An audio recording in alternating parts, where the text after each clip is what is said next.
Pessoal, se tem um político que, assim, mal começou a atuar, entrou agora, dia 1º, e hoje, dia 9, eu já posso te dizer que eu tô com orgulho do trabalho dele, é esse aqui, ó, o juiz, ex-juiz e agora senador Sérgio Moro. Você vai entender o porquê, tá? Só que antes de entrar no assunto do Sérgio Moro, o que ele fez, eu preciso trazer para vocês uma fala aqui do Constantino, tá? Se tem uma coisa que eu estou batendo na bandeira para vocês, é para vocês se afastarem da radicalidade, se afastar do radicalismo. E olha só o que o Constantino falou aqui sobre o Girão. Vou colocar aqui para vocês, tá? Então, nesse sentido, eu acho que o alerta dele, do Weingarten, é muito adequado. Até porque eu já fiz essa crítica antes e volto a fazê-la. Muito bolsonarista tem uma mentalidade binária, militar, de nós contra eles. Se o cara, em algum momento, discordou de alguma coisa, se o cara, por exemplo, pega o meu amigo senador Girão, um dos caras mais combativos em relação ao arbítrio supremo, a necessidade de império da lei, de Estado de Direito, liberdade de expressão, mas ele não é a favor de liberar geral para armamento. Isso sempre fez dele alguém quase inimigo do bolsonarismo. E, claro, os detratores do bolsonarismo, a mídia e companhia, chamavam ele de senador bolsonarista, porque convinha. E ele não é nenhuma coisa nem outra. Ele não é inimigo do bolsonarismo, mas não é bolsonarista. Ele é independente, liberal em muita coisa, conservador em outras coisas. É um cara com as ideias próprias. E nesse quesito ele diverge de mim. E já discutimos isso algumas vezes, de forma muito cordial e civilizada. Então, o Girão, que 80% do tempo pensa como eu, ele é 80% meu aliado ou ele é 20% meu inimigo? Muito bolsonarista gosta de chegar como inimigo. E isso não construiu pontes ao longo do tempo. Implodiu a aliança. Então, essa publicação aqui foi feita no Instagram do senador Girão. E como eu estou falando do Moro, eu queria que vocês entendessem isso, tá? Eu tenho a teoria do copo a meio termo, tá? O copo está pela metade. Eu posso enxergar aquilo como meio cheio ou meio vazio. E a mesma regra é essa. Por que eu estou falando disso? Porque eu estou elogiando e falando do Sérgio Moro. E Sérgio Moro foi considerado por muitos aqui como um traidor. Mas você vai entender agora o porquê que eu vou trazer o elogio ao Sérgio Moro, sim, tá? Ah, antes que eu me esqueça, tá? Esse é o quarto vídeo do dia 9 de fevereiro de 2023, tá? E se não é inscrito, se inscreva, tá bom? Bora lá. Por que eu tô trazendo? Primeira coisa, vamos definir o que é fake news, o que é exagero e o que a gente tem que pesquisar e acreditar mesmo.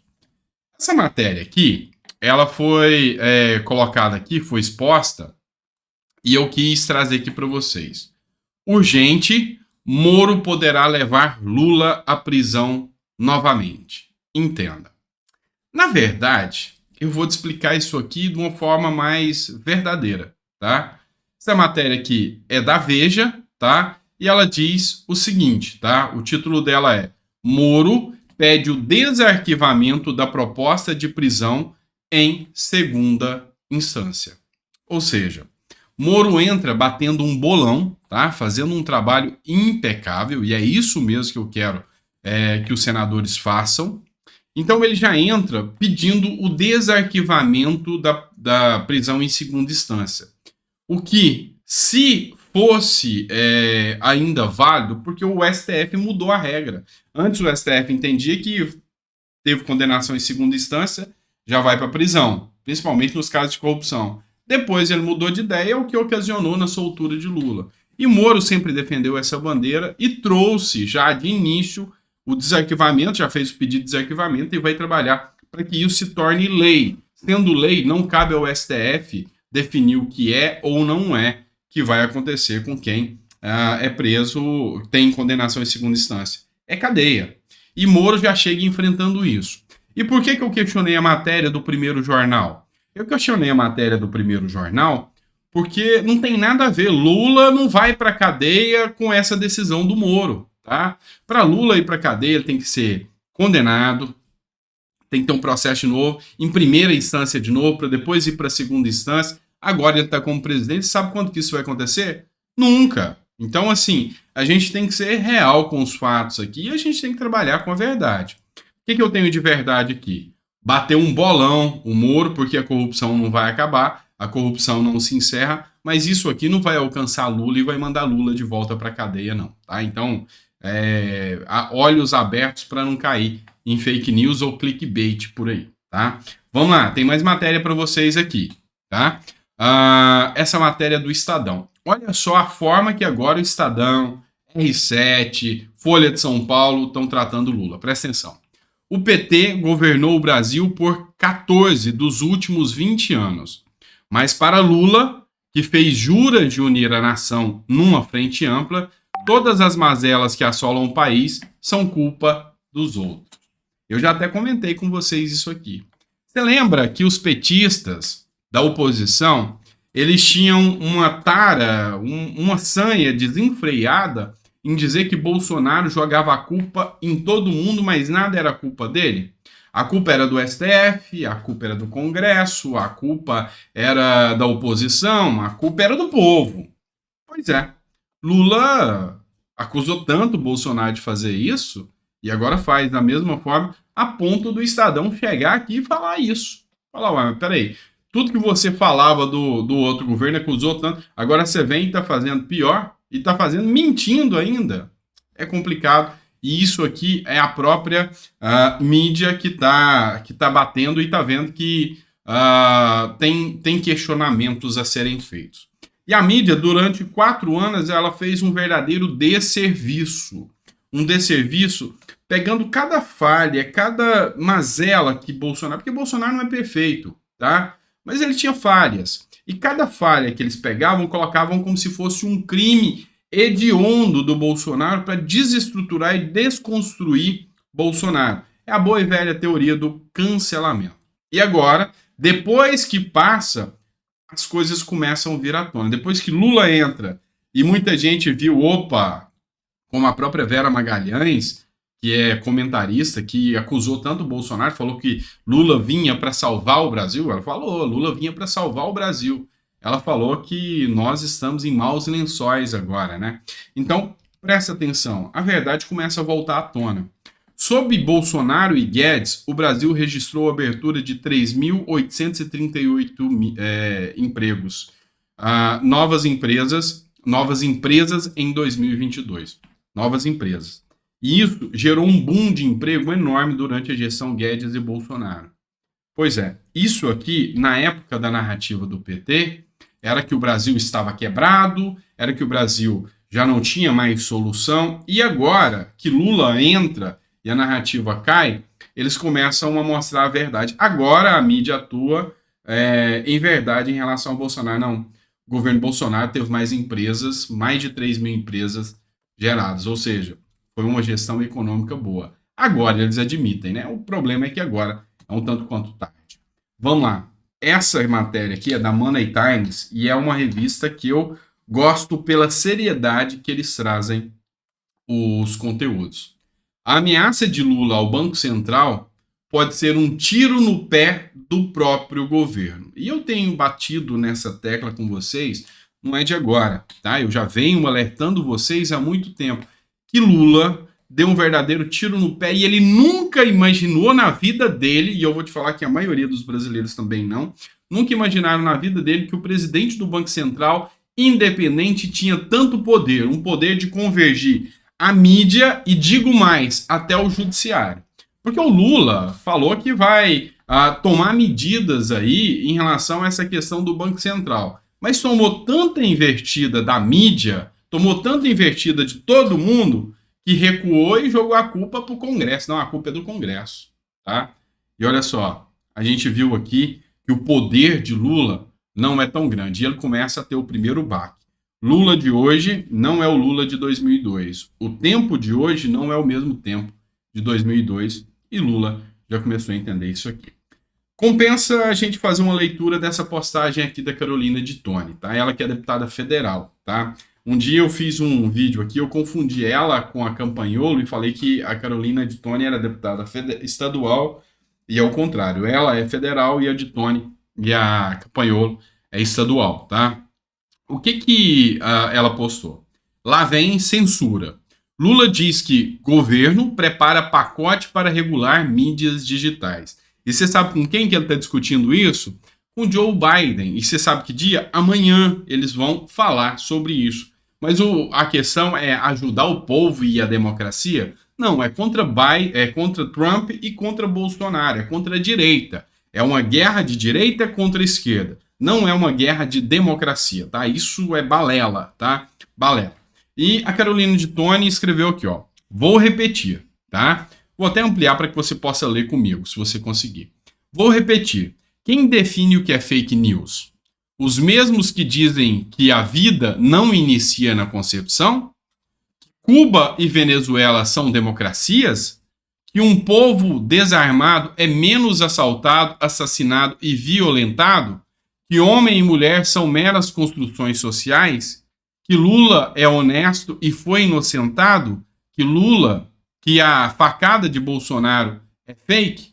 Ora, a esquerda não tem nenhuma proposta de combate a fake news. O que ela quer é um regime de asfixia à verdade e onde a mentira dela prevaleça na marra, sem contraponto, porque, afinal, com o contraponto, suas mentiras viram pó, tá? E aqui, por que eu achei interessante? Porque os argumentos são nitidamente claros e sabidos. Eu ainda acrescentaria mais. O mesmo governo que fala que Dilma foi empichada por um Congresso legitimamente eleito e fala que aquilo é golpe, pois é. Então, assim, a grande questão aqui, o que a gente percebe é que existe, assim, uma construção de censura para todo aquele que retira as narrativas do governo, tá? E isso aqui, acusaram tanto o Bolsonaro de ser ditatorial, de ir contra a democracia e a liberdade, mas, na verdade, o que a gente está vendo aqui é o inverso, né? A gente está vendo são as liberdades serem ceifadas. E isso dentro de uma nova ordem mundial. Isso aqui não é coisa de Lula, não, tá? Seja bem claro para vocês. Isso aqui é uma coisa de Lula, de Trump, de Xi Jinping, tá? Da União Europeia, tá tudo interligado e eles querem fazer um controle de mídia porque os que se encontram no poder vão ter uma hegemonia. Quem conseguiria romper essa bolha e esse sistema numa estrutura onde eles controlam a mídia? Ninguém, tá? Então, isso é grave, isso é perigoso. Vamos lá. Balança comercial do Brasil cresceu 21,5% em 2022. Conexão política. Acusaram que Bolsonaro tinha entregado um Brasil destruído, quebrado. Pois é. Hoje, os fatos mostram que a narrativa do governo era mentirosa. E os fatos hoje mostram, com toda clareza, essa matéria do Conexão Política, por exemplo, que na verdade, e aqui foi tema de matéria do R7, tá, que eu falei no vídeo anterior, Lula está fazendo um monte de cortinas de fumaça, Yanomami, ataques do dia 8, o Banco Central, entre outras coisas, para esconder o seu pior desespero. Não existe proposta econômica nenhuma. Vocês estão vendo notícias do Haddad ultimamente? Vocês vêm falar do Haddad?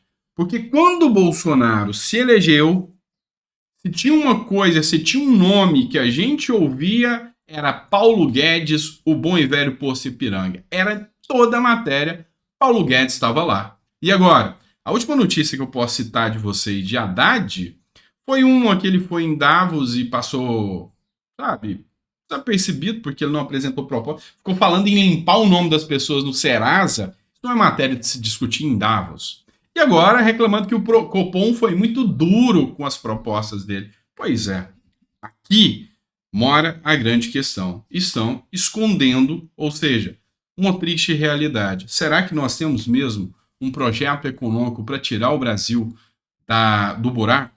Tá? Gente, isso aqui não é matéria que eu costumo trazer no canal, isso não é matéria padrão do canal, mas assim, me revoltou tanto que eu vou trazer para vocês é do R7. A polícia teve que soltar um homem, mesmo depois de ele confessar de ter feito abusos, tá? A sua enteada, uma criança de 9 anos, tá? Isso aconteceu ontem à noite, tá? Um homem que foi solto na noite de terça-feira, mesmo após confessar que abusou da enteada de 9 anos em Francisco Morato, na região metropolitana de São Paulo. O acusado havia sido encaminhado para a delegacia após a criança ter relatado à avó. Aí é onde eu venho a pergunta. A gente vê tanta coisa a ser discutida na mídia, né?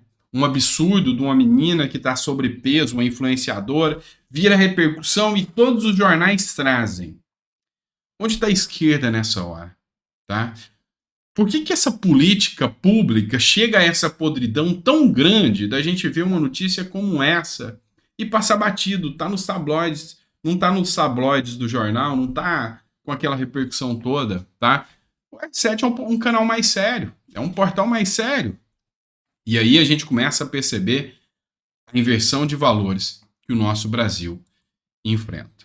Vamos lá, bora trazer mais uma matéria aqui sobre Alexandre de Moraes. A Gazeta do Povo, ela fez uma dura crítica aqui ao estado de exceção, tá? Vamos ler aqui juntos. O Brasil vive ao menos em parte as consequências de um estado de exceção, sem que tenha havido o respectivo trâmite e sem que tenham sido acionadas as autoridades a quem cabe decretá-lo. E colocam a foto do Alexandre de Moraes. As decisões tomadas pelo ministro Alexandre de Moraes são amplamente discutidas pelos mais variados juristas.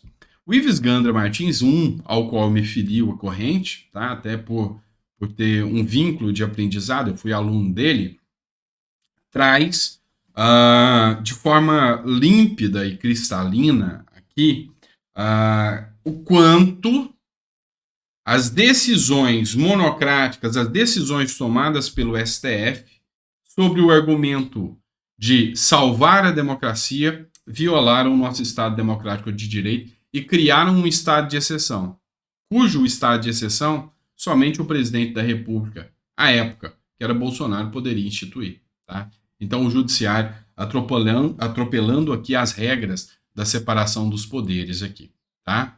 Vamos lá, essa matéria é importante. Eu acabei de falar para vocês o desmonte da segurança do cidadão quando, sabe, alguns governos, alguns tipos de